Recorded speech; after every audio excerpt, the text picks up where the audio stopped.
Welcome back to the Del Mar Thoroughbred Club here in Del Mar, California. TVG, the only network on site covering this meet all summer long. But we take time out to talk about some industry news, as Ken alluded to. When you look at legislation in the world of thoroughbred racing, it's a year-round process. This industry is always trying to look for better ways to make it a better business model. But maybe not in California, since the advent of the legislation that created advanced deposit wagering. Has there been so much talk about a bill that is before the California legislature? It is AB2414. In simple, what it entails is the following. One, it would increase takeout on thoroughbred races by 2% on two-horse exotic wagers and 3% on exotic wagers, including 3 horses or more, with 100% of those funds going to the purses of California thoroughbred races. Number 2 in the bill, it would authorize exchange wagering, and this is one of the most important parts of this, by California residents only upon the approval of the applicable racetrack and horsemen's group. And third, direct funds to a statewide marketing organization to promote Breeders' Cup races when such races are held. This bill is currently being sponsored by John Perez, who is the Assembly Speaker. Joining us now in our TVG studios is the president of TVG and Betfair Racing Worldwide, Mr. Stephen Byrne, to talk about this bill. Stephen, first of all, tell us the genesis of this bill. How early on was TVG and Betfair involved in AB 2414?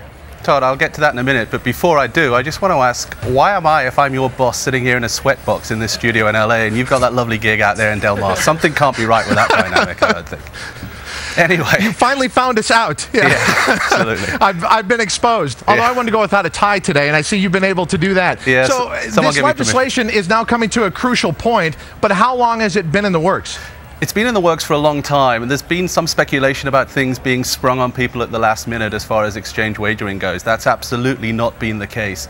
We've worked really hand in hand very closely with some visionaries in California who are trying to do something about fixing a problem that's to do with purses, about attracting new players to the sport, about trying to do something a little bit bold and a little bit different. And we've been talking to people like Chairman Brackpool of the California Horse Racing Board and colleagues like John Harris, who are very forward-thinking and want to do something relatively revolutionary and radical in California, at the same time as working with them to try and help boost purse sizes in the state as well. So we first met with a whole load of racing folks, I suppose, back in February in Sacramento, and we followed the process all the way through between now and then. The minutiae and the ins and outs of the politics and what's going on in Sacramento is frankly not something I understand. I know how to run our business, I know how to appeal to horse players, and I know how to put a competitive product out there. That's what I want to try and do and focus on, and I leave it to the politicians and people that know more than that than I do in order to try and fight the right way of this bill going forward. The innovation that you talk about is clearly represented by the part of this bill that addresses exchange wagering. For those in our audience who are not familiar with exchange wagering, which is popular outside of the United States where it's allowed, please explain. Yeah, exchange wagering is really very simple. It just allows players to bet against each other without the need for a bookmaker, or it's rather like an eBay version of betting, if you like. Backers and layers can set prices for themselves, and as a result of that, what usually happens is that the price a horse would start in a race is generally about 20% bigger than it would be on a conventional pari-mutuel or ADW business, or in the UK and other places around the world where there's fixed odds betting. It tends to give a better price to the player than fixed odds betting as well, because you cut out the middleman. There's no need for anyone with high margins to be sitting between the backer and the layer, and it allows people to bet in a much more competitive way. And I think California has really looked at and is trying to welcome exchange wagering. There are lots of safeguards built into the bill up in Sacramento that say if we don't have agreement from the players, from the horsemen, from the tracks, from all sorts of people involved in the process subsequent to any legislation being passed, then it will never get launched. There won't be exchange wagering in the state. We have to find a way going forward, I think, of producing something in the market that suits the tracks, it suits the industry, it suits owners, and it suits the sport, because without a thriving sport in the long run, it doesn't matter how big and attractive a betting proposition Betfair might have, or indeed any other exchange wagering operator. If there's no viable sport in the future, there'll be nothing to bet on. So we need a healthy sport in the long run. Stephen, obviously you're a proponent of exchange wagering. There are those in the industry who are very skeptical. We now have on the line with us Scott Durutti of Magna International Developments. MID still remains one of the largest racetrack operators in North America. Mr. Durutti, thank you for being with us. You're very welcome. Thanks for having me. First of all, just to address the bill overall, as we said, there's 3 points to this bill. What is Magna's view on AB2414? Well, we're supportive of the takeout piece of the legislation, and even the fact that all that increased takeout goes to purses, we're supportive of that because we are in a situation where we need to try new ideas to attract, to get bigger purses to attract more horsemen to California. That's important, so we're supportive of that part of the bill. However, we are not supportive of the piece that would legalize exchange wagering in the state of California. In our opinion, there are a couple of problems with that.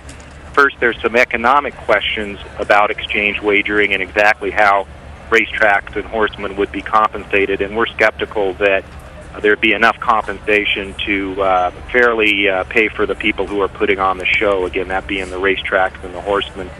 However, more importantly, we think people have not been focusing on is that, in our opinion, this bill would essentially legalize bookmaking in the state of California.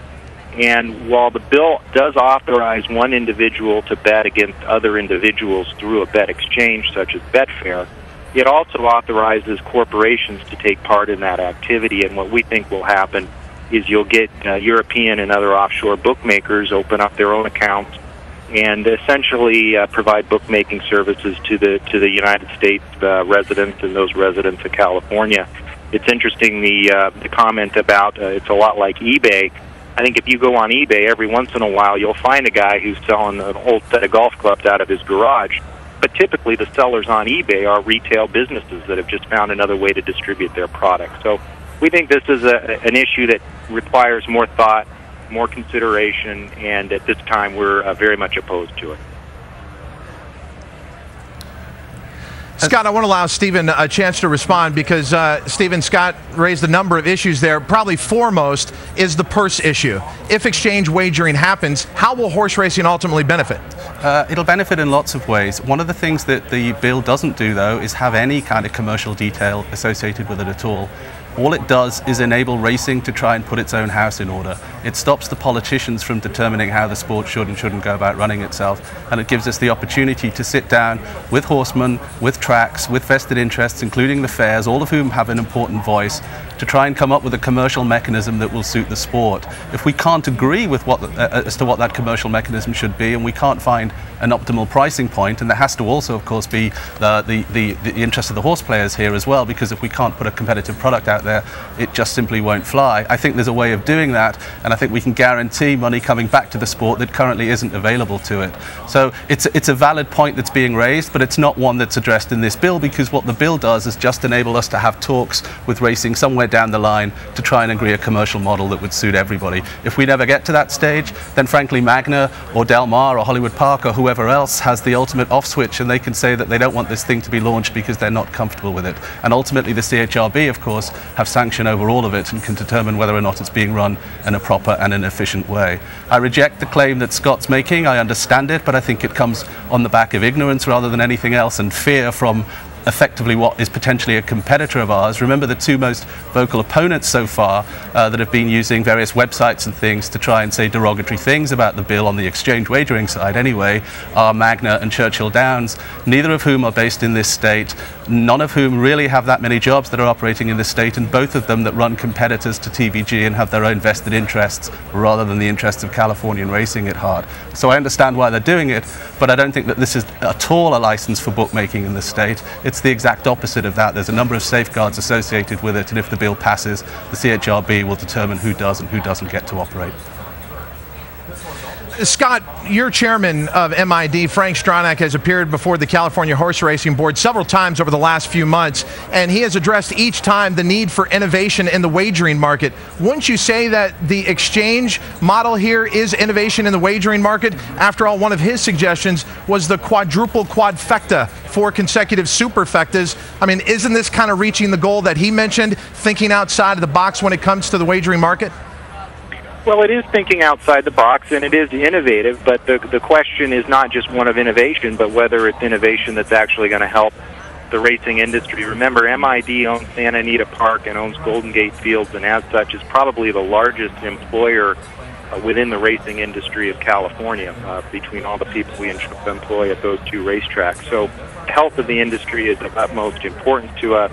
maybe it's just a philosophical difference. We think all these issues should be thought through, analyzed and resolved prior to passing a piece of legislation. I understand what Stephen is saying, is get the law passed first and worry about the details later. However, with the size of the investment we have in California through our racetracks and also the number of employees we employ in California through our racetracks, we think we owe all those people a duty to make sure this is really going to make sense and really work before we push a law through.